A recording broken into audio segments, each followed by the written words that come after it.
I speak to you today with feelings of profound sorrow. King Charles had faced family rebellion, public scandal, and private grief. But the document placed before him that morning struck somewhere far more dangerous. Camilla had formally challenged Catherine's hold over one of the monarchy's most protected ceremonial positions. Charles did not shout. He did not summon an aide. He simply stared at the page, frozen, while everyone around him understood the same terrifying truth. This was no longer a disagreement between two royal women. Before we go deeper into what this really means for the royal family, make sure to subscribe so you don't miss a single update. Charles read the first page twice during the morning briefing at Clarence's house, then placed it flat on the table. The sealed submission demanded that Catherine be removed as sole custodian of the sovereign's family order, and that control pass to the Queen Consort's office. The custodian was a fictional crown stewardship, not a political office, giving Catherine responsibility for ceremonies, heirloom protocols, and dynastic symbols tied to William's reign. That was why the claim cut deeply. It questioned not only what she did, but why the monarchy had trusted her to do it. The king stayed silent long enough for his private secretary to understand that this was shock. Camilla's filing did not merely ask for shared authority. It argued that Catherine's position had created a rival ceremonial center around the future king and his wife, a suggestion that turned family duties into a challenge over succession itself. Then Charles reached the second clause. Several heirloom privileges associated with Catherine were marked for review, meaning the dispute could spread from one protected role into the symbols surrounding the reign. William received the news at Adelaide Cottage and chose to tell Catherine himself. She first assumed the problem involved scheduling, precedence, or another ceremonial overlap. Then he explained that the claim challenged the legitimacy of her appointment. Catherine went quiet. Hurt replaced confusion, because the role had never represented personal victory to her. It represented trust, continuity, and responsibility toward the family William would one day lead. He watched her absorb that blow, and understood this could not be answered with a polished statement. The prince refused to respond through aides. He wanted to know why Camilla had filed the claim, who had helped shape its language, and whether his father had known anything before the sealed papers arrived. Charles, meanwhile, had the document before him, and the question hanging over Clarence's house was completely unavoidable. Charles may have been frozen by the document, but the people named inside it were already moving, and for Catherine, William, and Camilla, the fight was about far more than ceremony. Behind the formal language were three people carrying three very different fears. Catherine feared humiliation. Camilla feared becoming ceremonial scenery inside a monarchy already looking toward William's future reign. And Charles feared something more personal than either woman understood. The possibility that protecting his wife could damage his son, while protecting his son's wife could leave Camilla feeling abandoned inside the institution he had spent decades preparing to lead. Catherine sat with William after the children had left the room, but the silence between them felt heavier than any argument. The custodian role had become more than a ceremonial responsibility. It represented trust in her long-term place beside the future king, and continuity between the reign Charles was leading and the one William would eventually inherit. That was why the challenge hurt so deeply. She had never treated the position as a trophy. She had carried it as proof that the crown believed she could protect traditions that would one day pass into her husband's hands. Catherine finally looked at William and asked the question she had been holding back. "Does she believe I took something from her?" The prince did not answer immediately. He suspected Camilla's anger had grown from something older than the claim itself, and he did not want to give his wife an easy explanation that might later prove false. His silence told Catherine enough. She understood that this was no sudden misunderstanding. Camilla, meanwhile, waited alone after submitting the filing. Despite her senior position beside Charles, she believed symbolic responsibilities were quietly moving toward Catherine, because the princess represented the monarchy's future. When the king eventually called, Camilla expected reassurance. Instead, she heard restraint. Charles told her he had received the claim and needed time to understand its full consequences. That measured tone cut deeper than anger. She had wanted him to understand why she felt threatened. Instead, she heard a husband already thinking like a sovereign. William soon learned something that made the dispute darker. The filing had not been prepared overnight. A documented internal account showed that its arguments had been researched across several weeks, using old household arrangements, ceremonial precedents, and previous divisions of responsibility. Someone had carefully built the case before Catherine even knew a challenge existed. Charles then noticed something worse. One paragraph repeated language connected to an earlier private disagreement between the two women. Those words should never have reached a formal submission unless someone deliberately carried that old wound forward. And that trail led back 3 months, to a royal ceremony, one quiet decision. And the moment Camilla began to believe Catherine was no longer simply preparing for the future. The claim had arrived in ink that morning, but its true beginning lay months earlier, inside a ceremony where one public gesture quietly became a private insult. Everyone later searched for the moment the relationship finally broke, and eventually they found it. It had not happened during an argument or an explosive family meeting. It happened beneath perfect royal restraint. During a ceremony where Catherine stepped forward, Camilla remained seated, and Charles approved a decision that seemed ordinary to everyone except the Queen. For her, that afternoon became proof that the future monarchy was arriving before the present one had finished speaking. Charles had already given Catherine responsibility for presenting family emblems connected to William and the next generation, while Camilla kept duties tied to the reigning household. The Order of Dynastic Continuity Ceremony was a fictional annual royal gathering where chosen family custodians confirmed responsibility for heirlooms, succession traditions, and hereditary customs. That division had once seemed clear. Then Windsor Castle changed everything. Catherine was unexpectedly asked to receive the household continuity register instead of Camilla. The register was a fictional ceremonial ledger identifying which senior royal held responsibility for protecting traditions linked to the monarchy's future generations. Catherine hesitated for only a moment before accepting it. Then she looked toward Charles. The king gave one quiet nod. Camilla said nothing, but the silence carried more weight than protest ever could. Camilla waited until later to confront Charles privately. She told him Catherine had been made to look like the woman already holding tomorrow's court. The king tried to calm the moment, insisting the decision was procedural and connected only to future family responsibilities. But that answer wounded her more deeply. She was not asking whether the paperwork was correct. She was asking whether her place beside him was slowly becoming symbolic, while Catherine's influence grew stronger. Catherine learned days later that the ceremony had upset Camilla, and immediately offered to speak with her alone. The meeting never happened. Schedules shifted, messages passed through aides, and embarrassment slowly hardened into suspicion. Catherine believed patience would lower the temperature. Camilla interpreted the silence as proof that nobody understood why the moment had cut so deeply. Then the private record became harder to ignore. A recorded internal account from the fictional palace secretariat showed that Camilla later requested a review of Catherine's ceremonial authority. Officials initially treated it as minor household housekeeping, not the beginning of a serious challenge.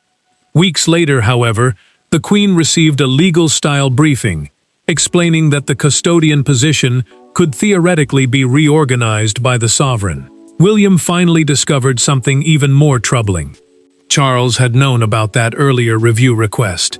The king insisted he never imagined it would become a formal claim, but for his son, that distinction no longer felt reassuring. Now William wanted answers from both of them, and when the 4 principals finally entered the same room, Years of careful royal restraint began to fracture. The confrontation began quietly enough to be dangerous. No raised voices, no advisors, no photographers. Only Charles, Camilla, William, and Catherine, seated around a table, carrying a document none of them could pretend was harmless anymore. Then William asked the question his father had been avoiding. Had the king encouraged the claim? Charles looked at his son. Camilla turned sharply toward him, and Catherine understood that whatever answer came next could divide the family far beyond that room. Charles had brought them together at Windsor because he feared the dispute was beginning to split the royal households into rival camps. A request for review, in this fictional palace structure, allowed a senior royal to formally challenge how a ceremonial responsibility had been assigned. But it did not change that responsibility by itself. The king made that distinction clear. Camilla had submitted the claim. Catherine still held the role. No judgment had been made. William did not soften his question. He asked whether his father had ever given Camilla reason to believe Catherine's authority might be reduced. Charles answered no, then admitted he had listened to the Queen's concerns months earlier. That admission changed the room. The prince had expected denial. Catherine had hoped for certainty. Camilla heard something different, proof that her fears had not been imaginary, even if the king had never promised action.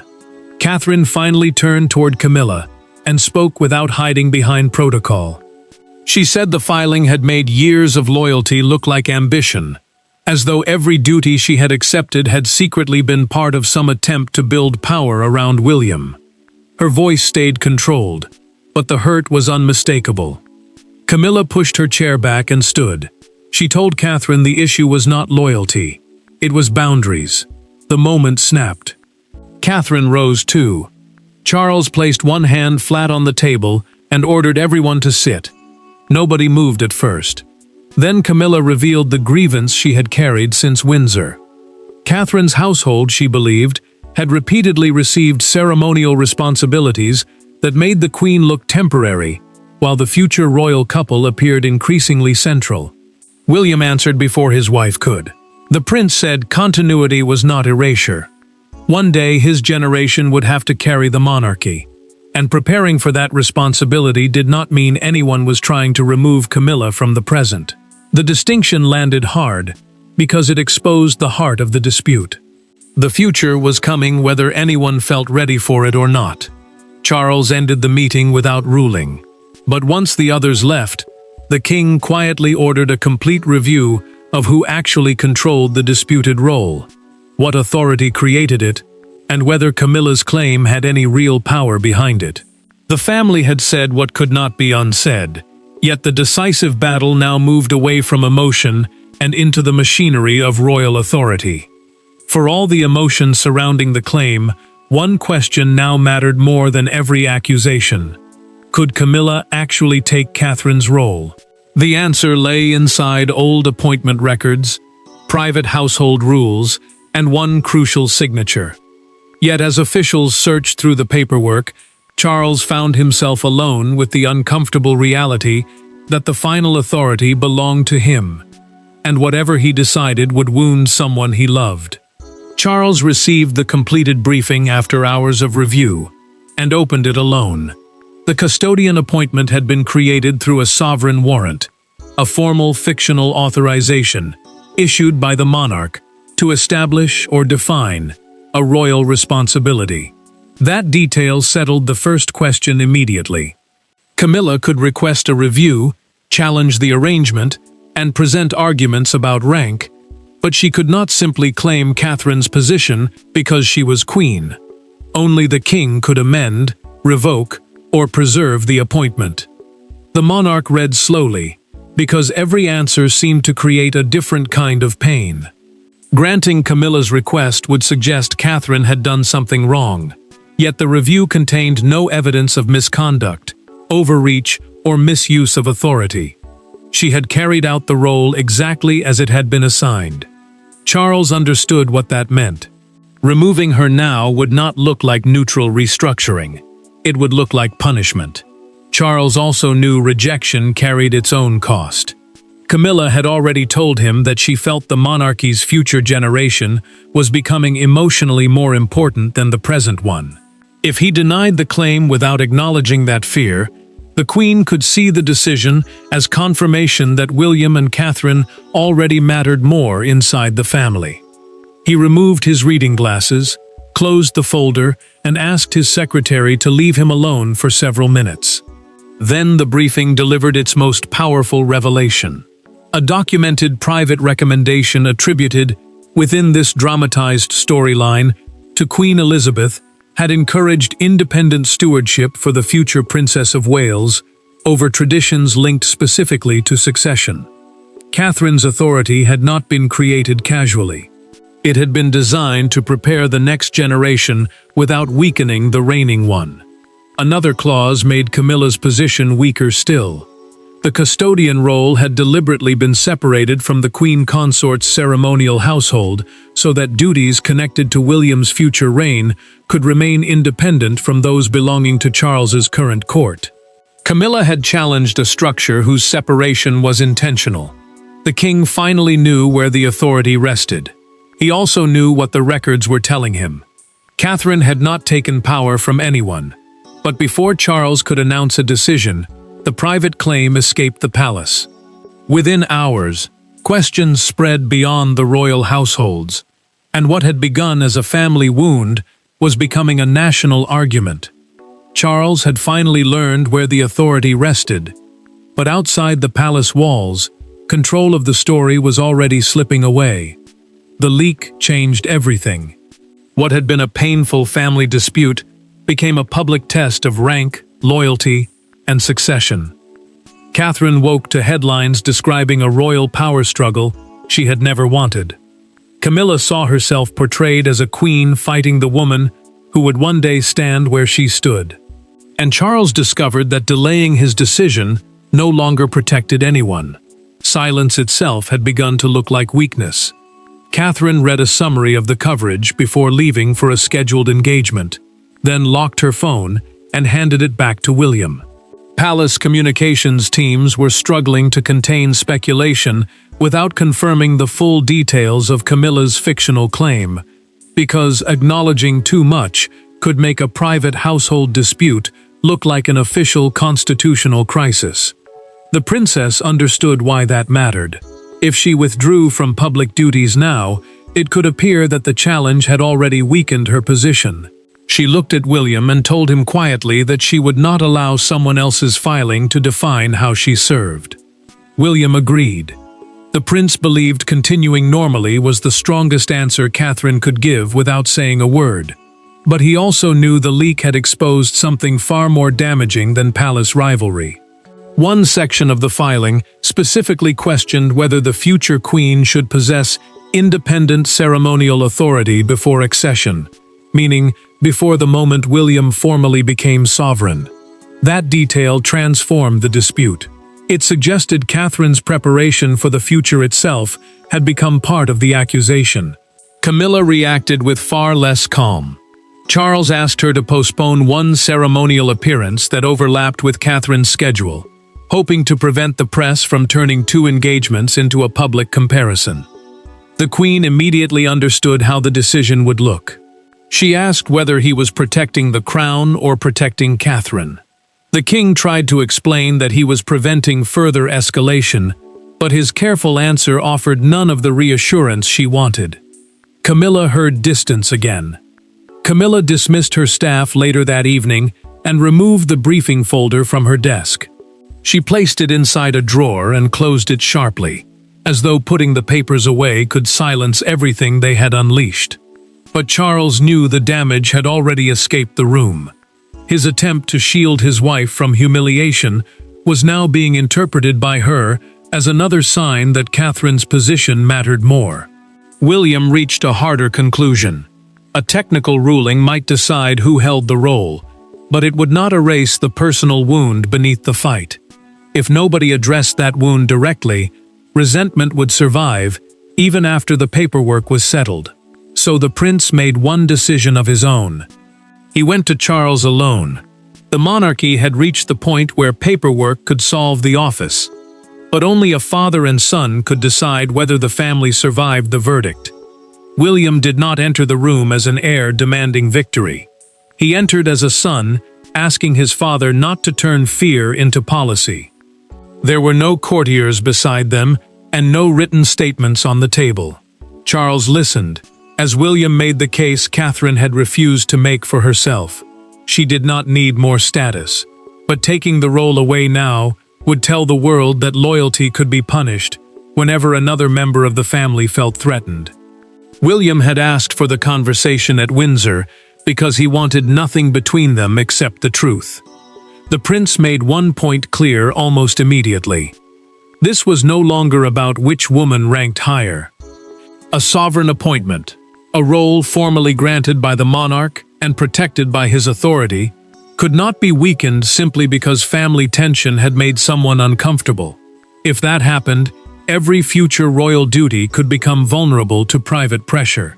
Charles listened without interrupting, but the strain showed in the way he chose his words. He admitted that he understood Camilla's fear. Attention was already shifting toward William and Catherine because they represented the monarchy's next chapter, and the king knew his wife sometimes felt that movement as a warning rather than a natural transition. He did not excuse the claim. He simply admitted that the pain beneath it was real. William accepted that pain, but he refused to let it become the rule. Catherine, he said, should not have to become smaller so Camilla could feel larger. The future king reminded his father that his wife had never demanded extra authority. She had accepted what had been given to her and carried it without public complaint. Taking it away now would turn restraint into weakness and loyalty into something that could be negotiated.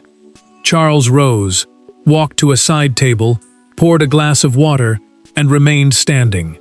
Then he said quietly that he had spent too much of his life allowing family pain to become institutional crisis.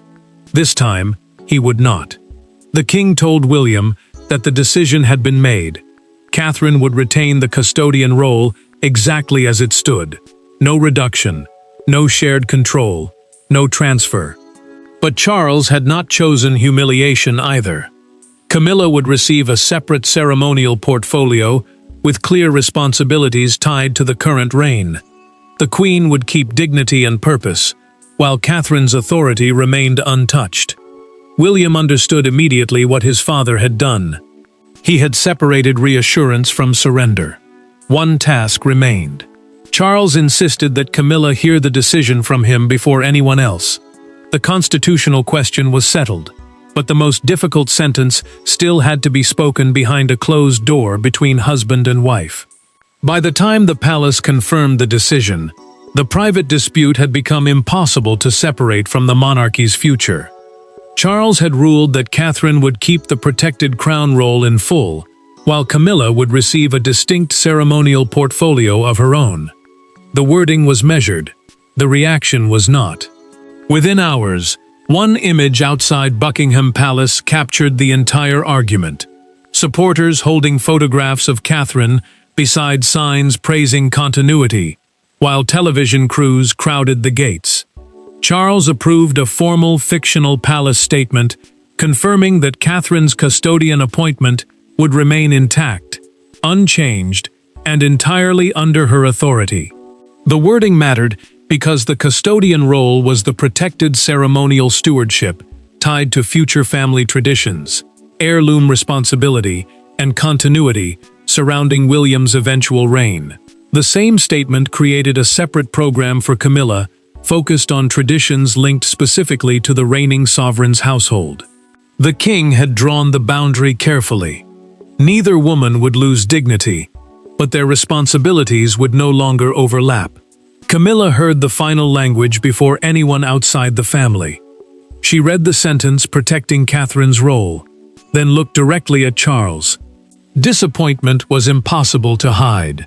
Still, the Queen told him she would not challenge the decision again. The words were quiet, but they carried surrender. Charles understood what they cost her, and he also understood why the ruling could not be softened any further. Catherine reacted differently when William brought her the finished statement. Relief came first, not triumph. She told the prince that she did not want Camilla publicly humiliated because winning a family battle would only deepen the damage. William agreed, but he also noticed the phrase that would shape everything that followed. Catherine's appointment was described as exclusive and continuing. There was no room left for reinterpretation, shared control, or another challenge from the Queen's household. Then the public reaction erupted. A fictional evening broadcast opened with the words, "The King chooses continuity," while crowds gathered along the Buckingham Palace railings and argued over what the ruling meant. Some believed Charles had protected Catherine. Others saw it as a public rebuke of Camilla. What nobody could deny was that the future monarchy had suddenly become the center of a national conversation.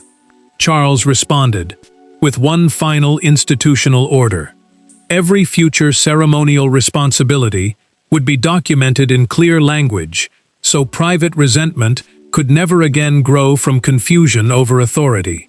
But the king was not finished. He wanted Catherine and Camilla in the same room one last time. The public had received the constitutional answer.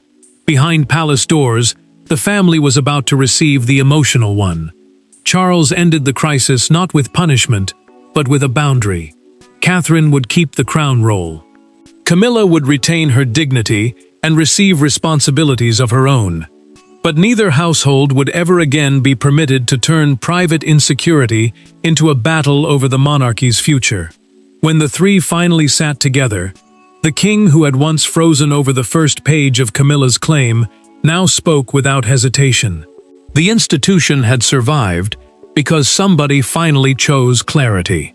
Charles met Catherine and Camilla privately after the public statement had settled the constitutional question. He made one thing clear before either woman could speak. The ruling was final. The custodian of the sovereign's family order, the fictional stewardship protecting succession-linked traditions, heirloom responsibilities, and future family ceremonies, would remain solely with Catherine. Camilla's new ceremonial portfolio would serve the current sovereign's household instead. The distinction mattered because it stopped the two roles from competing ever again. Camilla finally admitted what she had resisted saying from the beginning. The Windsor ceremony had become proof, in her own mind, that she was being pushed aside before Charles's reign had even finished defining itself. She did not deny the hurt. She did not pretend the fear had vanished. But the Queen accepted that filing the claim had turned personal insecurity into institutional conflict, and she acknowledged that the method had been wrong, even if the emotion beneath it had been real. Catherine answered without triumph. She told Camilla she had never wanted her place, never considered the protected role a rival court, and never believed preparing for William's future reign meant weakening the present one. Her relief was mixed with sadness, because months of suspicion had transformed duty into accusation. The princess had kept her authority, but she understood that there was no victory in leaving another member of the family humiliated. Charles then reached for the original claim. He closed the folder and handed it to his secretary with a simple instruction. The review was concluded. No appeal, no second filing. Camilla's challenge was formally denied. Catherine remained sole custodian, and the Queen's separate ceremonial responsibilities would stand on their own.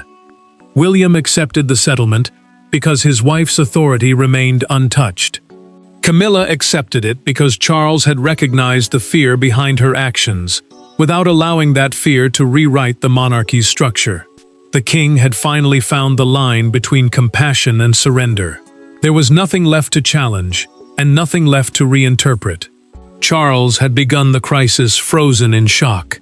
He ended it by proving that the future does not dishonor the present, and the present cannot weaken the future, simply because transition is painful. Thanks for watching. Please don't forget to like and subscribe, and we will see you in next one.